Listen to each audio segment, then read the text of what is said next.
관리자 모드에서는 어드민이라는 프로파일 값을 이용을 하고요. 애플리케이션을 다시 실행을 해 볼게요.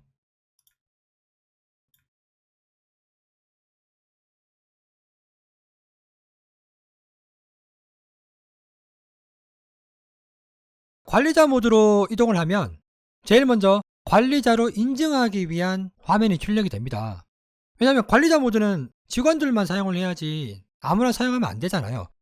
자, 여기서 로그인 아이디와 로그인 패스워드를 입력을 해야 되는데,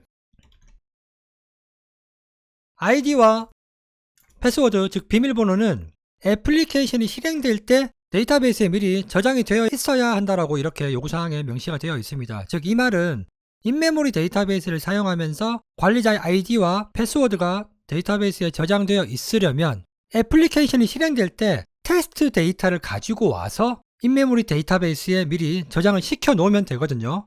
자, 이걸 참고해서 여러분들이 구현을 해 주시면 됩니다. 저는 미리 아이디는 어드민, 그리고 뭐 비밀번호는 어드민 1234 이렇게 저장을 하고 있기 때문에 해당 정보를 이용해서 로그인을 한번 해 보도록 하겠습니다.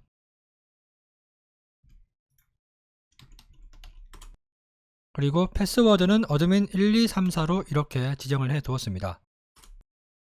자, 로그인 아이디와 패스워드를 정상적으로 입력을 하면 이렇게 간단한 관리자 메뉴가 표시가 될 겁니다. 자, 그런데 로그인 아이디나 패스워드를 잘못 입력하게 되면 어떻게 되는지 한번 보겠습니다. 저희가 지금 로그아웃 기능은 기능 요구사항에 없기 때문에 애플리케이션을 다시 실행을 해야 됩니다.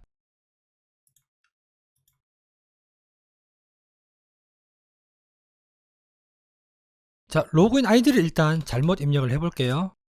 그리고 패스워드는 정상적으로 입력을 하겠습니다. 자, 로그인 아이디 또는 패스워드가 올바르지 않습니다 라는 메시지가 나오죠. 자, 그러면 이번에는 로그인 아이디를 정상적으로 입력하고 패스워드를 잘못 입력을 해 보도록 하겠습니다. 자, 이번에도 마찬가지죠. 이번에도 로그인 아이디 또는 패스워드가 올바르지 않습니다 라고 이렇게 메시지가 표시가 됩니다. 이렇게 구현을 해 주셔야 됩니다. 자, 어떤 분들은 이런 질문도 하시더라고요.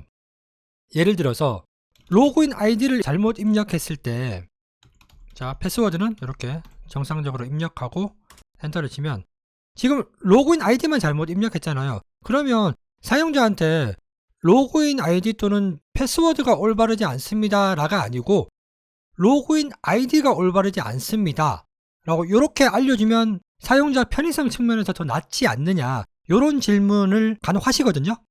그런데 보안 관점에서는 사용자의 인증 정보에 대한 구체적인 정보를 알려주지 않는 게 좋습니다.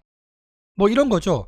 로그인 아이디가 잘못됐는지 패스워드가 잘못됐는지 구체적으로 알려주지 않아야지만 민감한 정보가 외부에 유출될 가능성이 그만큼 낮아지겠죠. 그래서 로그인 아이디를 잘못 입력했다고 해서 로그인 아이디가 잘못됐습니다 라고 이렇게 알려주는 건 그렇게 바람직한 방식은 아닙니다. 패스워드도 마찬가지예요. 패스워드는 더 중요한 정보이기 때문에 여기서 아이디는 정상적으로 입력을 하고 패스워드를 잘못 입력했는데 패스워드가 잘못 입력되었습니다 라고 이렇게 구체적으로 알려주면 그러면 아이디는 맞는 정보이고 패스워드만 잘못된 정보이구나 이렇게 인식을 하고 보안 정보의 범위가 좁아지겠죠. 범위가 좁아지면 좁아질수록 이런 정보를 탈취하려는 사람 입장에서는 탈취할 가능성이 높아지겠죠. 자, 이런 점을 꼭 참고를 해 두시고요. 다음 요구사항을 보겠습니다. 당연히 비밀번호가 일치하면 관리자 기능 화면을 표시를 하면 됩니다. 자, 관리자로 로그인을 하고 나면 두 개의 메뉴가 이렇게 표시가 되는데요. 먼저 주문 관리 메뉴와 매출 관리 메뉴가 나옵니다. 자, 1번을 입력해서 주문 관리 메뉴로 들어가 보도록 하겠습니다. 그러면 다시 주문 현황이라는 메뉴가 하나 보이죠. 지금은 이제 뭐 메뉴가 하나밖에 없지만 다른 필요한 기능들은 나중에 추가를 하면 되겠죠. 자, 이 상태에서 1번을 입력하고 주문 현황 메뉴로 들어가 보겠습니다. 자, 주문 현황 메뉴에 보시면 손님이 주문한 주문 데이터들이 이렇게 쭉 목록으로 표시가 되는데요. 우리가 인메모리 데이터베이스를 사용을 하고 있기 때문에 애플리케이션을 껐다가 사용자 모드로 다시 들어가서 애플리케이션을 실행해서 주문을 했다라고 가정하고 다시 애플리케이션을 종료하고 관리자 모드로 들어오면 앞에서 사용자 모드로 주문했던 데이터들이 데이터베이스에는 저장이 안 되어 있겠죠? 인메모리 데이터베이스를 사용을 하고 있으니까요. 자, 그래서 관리자 모드에서는 테스트 데이터를 이용해서 관리자 모드로 애플리케이션을 실행할 때 애플리케이션이 실행되는 시점에 테스트 데이터를 쭉 불러와서 이렇게 화면에 표시를 해주면 됩니다. 자, 이렇게 하고 싶지 않은 분들도 계실 거잖아요. 나는 사용자 모드에서 주문했던 데이터들을 그대로 가지고 와서 여기 관리자 모드에서 표시를 해주고 싶은 분도 아마 있으실 겁니다. 자, 이 경우에는 인메모리 데이터베이스를 사용하지 마시고 MySQL 같은 데이터베이스를 여러분들 PC에 설치를 하셔가지고 애플리케이션이 종료되더라도 데이터가 사라지지 않도록 해주시면 됩니다. 그리고 이제 관리자 모드로 들어와서 이전에 저장했던 주문 데이터를 불러와서 여기에다가 표시를 해주면 되겠죠. 저희는 왜 이렇게 하지 않느냐? 일단은 개발을 진행하는 단계이고 인메모리 데이터베이스를 이용해서 빠르게 개발을 진행하기 위해서 디스크 기반의 데이터베이스를 사용하지 않는 거고요. 만약에 MySQL 같은 디스크 기반의 데이터베이스를 사용을 하게 되면 테스트 과정에서 불필요하게 쌓이는 테스트 데이터들을 초기화하는 과정이 별도로 필요하게 됩니다. 즉 한마디로 이제 테스트할 때 조금 더 복잡해질 가능성이 있는 거죠. 그래서 이제 저희는 인메모리 데이터베이스를 이용해서 애플리케이션을 매번 실행할 때마다 깨끗한 상태에서 테스트를 빠르게 진행을 할 수 있는 거고요. 자, 요런 장단점이 있기 때문에 어쨌든 저희는 인메모리 데이터베이스만 가지고 진행을 할 거고요. 필요하시면 여러분들은 디스크 기반의 데이터베이스를 이용을 해 보시면 될 것 같습니다. 자, 어쨌든 이 상태에서 주문 번호가 이렇게 표시가 됩니다. 이게 끝자리 6자리이고요. 앞자리가 더 있는데 요건 나중에 설명을 드리도록 하겠습니다. 자, 어쨌든 주문 처리 상태를 변경하기 위해서 요 주문 번호 끝자리 6자리를 여기 입력을 해 주시면 됩니다. 요구사항을 잠깐 볼까요? 일단 주문 현황에 대한 도메인 규칙을 하나만 제가 기재를 해 두었는데요. 먼저 보겠습니다. 자, 동일한 주문 상태로 변경을 할 경우 동일한 주문 처리 상태로 변경할 수 없습니다 라는 메시지가 출력되어야 된다라고 나와 있습니다. 자, 요건 뭐냐면 자, 예를 들어서 주문 대기 번호가 6번인 경우 4번 볼까요? 주문 대기 번호가 4번인 경우 지금 주문 접수 상태잖아요. 그런데 손님이 주문한 음식이 나와서 손님에게 전달을 했습니다. 그 다음에 주문 접수 상태를 주문 처리 완료 상태로 바꾸어 줄 텐데요. 예를 들어서 주문 처리 완료 상태로 바꾸는 게 아니라 이미 주문 접수 상태인데 주문 접수 상태로 다시 바꾸려고 한다거나 주문 처리 완료 상태인데 또다시 주문 처리 완료 상태로 바꾸려고 했을 때 이런 메시지를 출력을 해줘야 된다라는 의미입니다. 자, 이걸 한번 해볼게요. 자, 주문번호 끝자리 카피를 해서 이렇게 입력을 하겠습니다. 자, 그 다음에 이미 주문 접수 상태인데 주문 처리 완료가 아니라 주문 접수로 변경하기 위해서 0을 입력을 해 보도록 하겠습니다. 자, 그러면 이제 동일한 주문 처리 상태로 변경할 수 없습니다 라고 표시가 되죠. 자, 여기 있죠. 동일한 주문 처리 상태로 변경할 수 없습니다 라는 메시지를 짧게 한 몇 초간 보여주고 난 다음에 콘솔 애플리케이션의 특성상 이렇게 화면을 다시 보여줘야 됩니다. 자, 이렇게 동일한 주문 상태로 변경을 할 경우에 변경할 수 없습니다 라는 메시지를 출력할 수 있도록 해주시면 되고요. 요구사항 문서에는 명시가 되어 있지 않은데 이것도 한번 해보시면 좋습니다. 콘솔에 출력될 때 주문 처리 완료를 먼저 볼 필요는 없잖아요. 그죠? 이미 다 완료가 된 주문이기 때문에 최근에 주문 접수된 항목들을 먼저 보여주는 게 관리자 입장에서는 조금 더 효율적이겠죠. 자, 주문 접수 데이터가 먼저 표시되도록 데이터를 정렬하셔서 표시를 해주면 되겠습니다. 자, 그리고 도메인 규칙에 하나 추가를 할게요. 지금 보시면 주문 번호가 지금 끝자리만 이렇게 나와 있는데 전체 주문 번호의 형식을 제가 말씀을 안 드린 것 같아서 여기 잠깐 적어 놓도록 하겠습니다. 주문 번호는 날짜 그리고 시간을 포함한 24자리의 문자열로 구성해야 합니다 라고 이렇게 명시를 해 두겠습니다. 자, 여기서 말하는 날짜 시간은 월, 일, 연, 그리고 시, 분, 초, 그리고 밀리초까지 포함이 됩니다. 여기 예시를 잠깐 적어 놓을게요. 2025년 3월 10일 13시 14분 25초라고 가정을 하고요. 그 다음에 밀리초 세 자리를 표시를 해주면 됩니다. 밀리초는 아무거나 세 자리 입력할게요. 그 다음에 대시를 입력해 주시고요. 마지막 6자리는 주문번호 끝자리 6자리를 랜덤하게 구성을 해서 이렇게 총 24자리를 만들어 주시면 됩니다.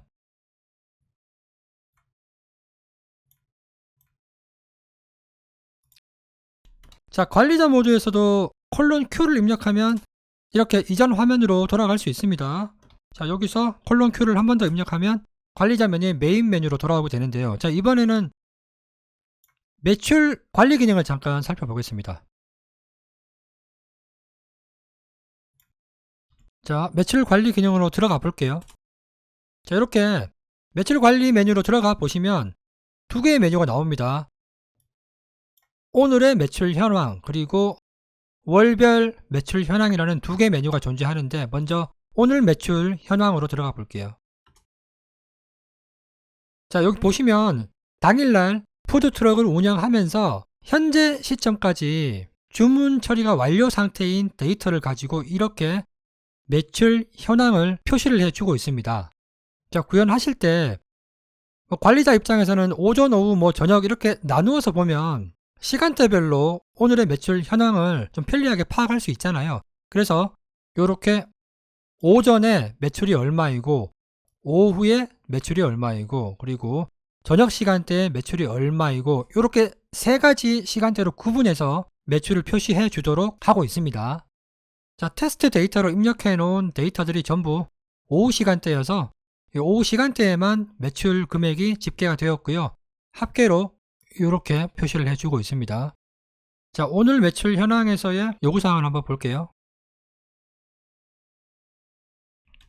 각각의 시간대에서 종료 시간은 59분 59초까지를 의미합니다 라고 이렇게 명시가 되어 있는데, 자, 이 말은 뭐냐면 예를 들어서 오전 시간대가 9시부터 12시까지인데 사람이 보기에는 12시로 적어 놓는 게 조금 더 편하잖아요. 그래서 12시까지라고 이렇게 명시를 해 두었고요. 실제는 11시 59분 59초까지를 의미한다는 겁니다. 오후 시간도 마찬가지겠죠.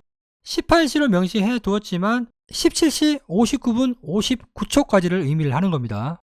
그러면 저녁 시간은 23시 59분 59초까지를 의미하겠죠. 자, 마지막으로 월별 매출 현황만 확인을 하고 이번 강의를 마무리하도록 하겠습니다. 자, 뒤로 돌아가서 이번에는 월별 매출 현황에 해당되는 2번을 입력하고 확인을 해 보겠습니다.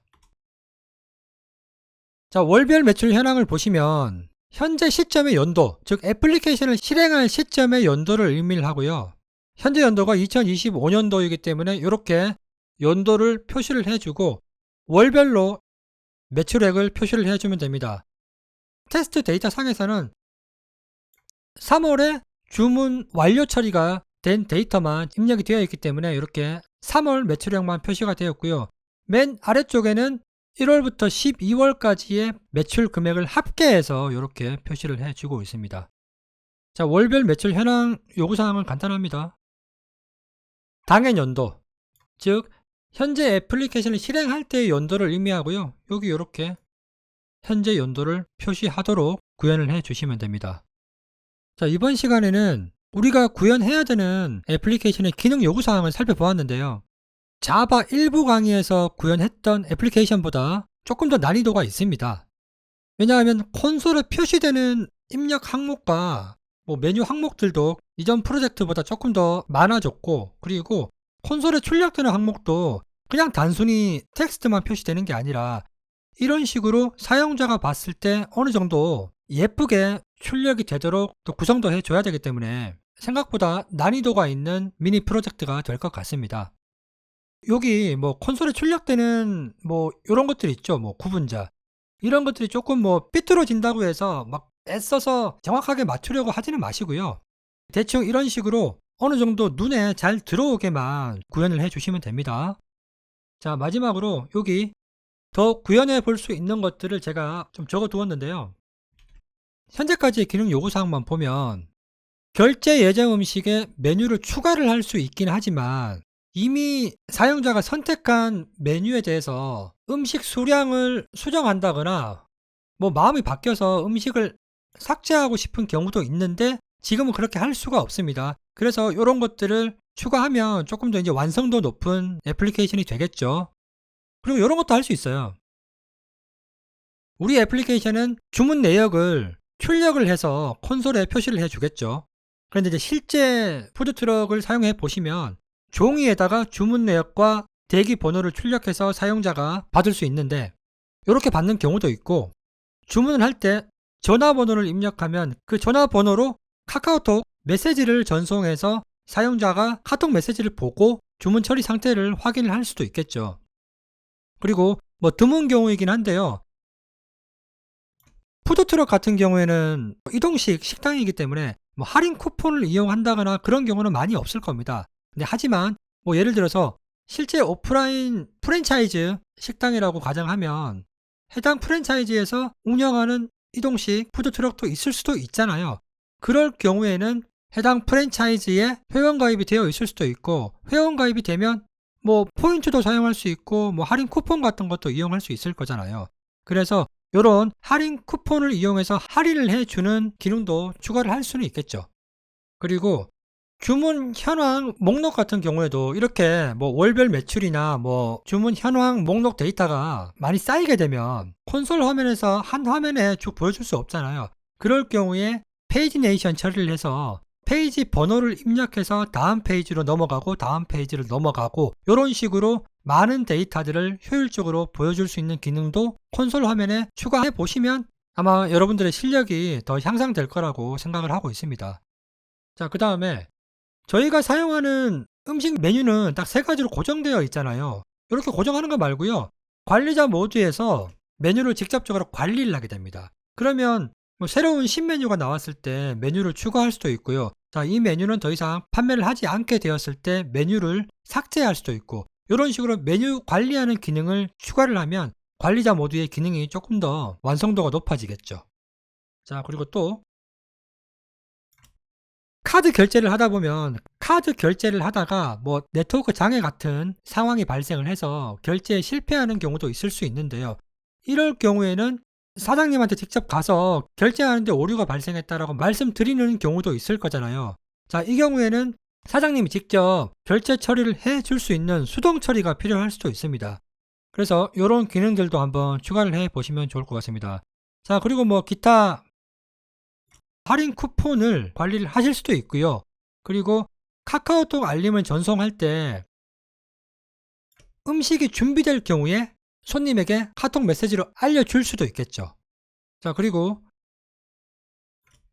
메뉴별로 매출 현황을 출력하도록 해주는 것도 좋은 기능이라고 생각합니다. 지금은 날짜나 시간대별로 이렇게 매출 현황을 보여주고 있지만 메뉴별로 매출 현황을 표시를 해주면 푸드트럭을 운영하는 입장에서는 어떤 메뉴는 잘 팔리고 어떤 메뉴는 손님들한테 인기가 없구나, 이런 것들을 메뉴별 매출 현황을 보고 파악하기가 용이합니다. 그러면 이제 사업 전략을 바꾸는데도 도움이 되겠죠. 자, 마지막으로 스케줄링을 통한 매출 현황 데이터를 별도로 관리하기. 자, 요건 뭐냐면 지금 이렇게 표시되는 데이터들은 주문과 관련된 테이블에서 데이터를 모두 가지고 와서 뭐 월별로 아니면 시간대별로 가지고 온 데이터를 가공 처리해서 화면에 출력을 하고 있는데요. 시간이 많이 지나서 데이터가 엄청나게 많이 쌓이게 되면 매번 주문된 데이터를 가공 처리해서 사용하기에는 애플리케이션의 성능 측면에서 부담이 될 수 있습니다. 그래서 일반적으로 이런 매출 데이터 같은 경우에는 키오스크를 운영하지 않는 일정한 시간대, 즉 뭐 한 새벽 시간대가 되겠죠. 이런 새벽 시간대에 애플리케이션에서 자동으로 주문 데이터를 불러와서 가공 처리된 데이터들을 별도의 통계 테이블에서 관리를 하는 겁니다. 자, 이렇게 하면 이미 가공 처리되어서 계산된 데이터이기 때문에 빠르게 데이터를 불러와서 화면에 표시를 해줄 수 있기 때문에 애플리케이션 성능 측면에서 훨씬 효율적이라고 볼 수 있습니다. 자, 애플리케이션 기능 요구사항을 설명하는데 좀 시간이 많이 들었는데요. 여러분들이 구현하시는데 최대한 부담을 덜어드리고자 디테일하게 설명을 해드렸다고 이해를 해주시면 될 것 같습니다. 자, 그러면 기능 요구사항에 대한 설명은 이걸로 마치고요. 다음 시간에는 본격적으로 애플리케이션을 구현하기 전에 여러분들이 미리 알고 있어야 되는 사전 지식들에 대해서 설명을 드리도록 하겠습니다. 자, 이상으로 기능 요구사항에 대한 설명은 마치도록 하겠습니다.